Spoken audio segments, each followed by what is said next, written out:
Okay, so the waterproofing is down. All the orange stuff is the waterproofing.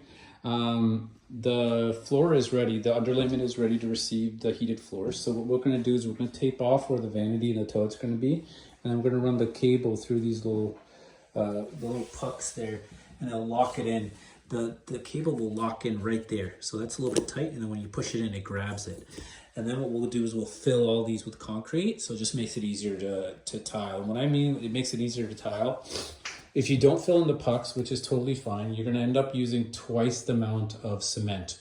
So then you have two problems. You're fighting installing the tiles and then constantly mixing the mud. If you pre-fill this a day ahead, one, it'll make it into like a concrete surface. So when you go to tile, the cement will last longer and you're not so focused on constantly mixing up cement to fill this stuff.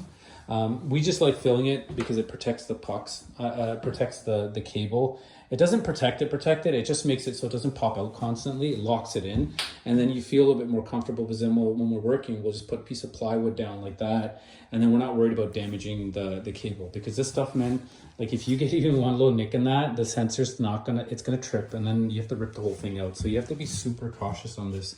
So when you open it out of the box, you want to test it. You want to get it to this stage, you want to test it. We're going to put it in here, we're going to test it. We're going to tile it, we're going to test it. And that's the only way you can mitigate failure. And because if it fails, it's like the second thing that goes in. So you got to tear up everything to get at it. And it's not easy to do a repair on this stuff, because if you nick, like I said, then if you nick this wire at all, you get a little cut on there or anything, it just trips on the thermometer. So always be careful about that.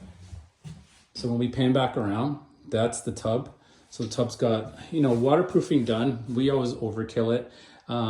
This is just a soaker tub. Nobody's taking a shower in here. So if it's protected by 30, 40 inches high, it's going to be good. Like, you're not going to get water running up there and leaking and stuff like that. This has to be mechanically bonded with the sealant to this. That's why it's just hanging now. So we're going to let the banding dry. And then just before we tile, we're going to put a bead of silicone, a really thick bead of silicone, to lock that tub in. So the flange gets locked into the felt, and then it's waterproofed all the way up. And then the knee wall, the same thing. It is kind of tedious to get it all waterproofed, but you kind of have to overlap everything to make it work. And the important part is in this shower, like the really important part is this wall. The corner isn't too important because the glass is going to sit right here. But you want to protect it as much as you can. And we went over with 2 seams, and then most of the waterproofing that we focus on is in here, because that's where all the wet, all the water is going to be. The curb isn't finished, so what we did is we embedded it with cement. We're going to let it dry, and then we're going to wrap a big piece around, and it'll probably stop out to here. So you get really good waterproofing, and then we'll silicone everything that we miss. But that's what it kind of looks like when it's all oranged up and ready for waterproofing. Try to level as much as you can before you start, because it just makes it easier for tiling.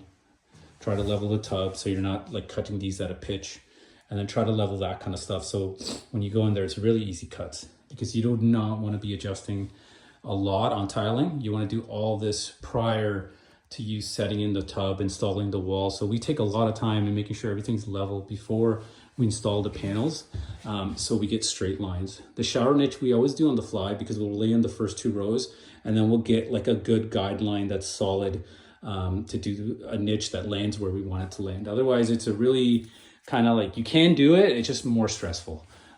There's no need for that. That can be done on the fly. It takes about half an hour, 40 minutes. But that's how it looks. So it's all ready for the next step, and the next step is tiling.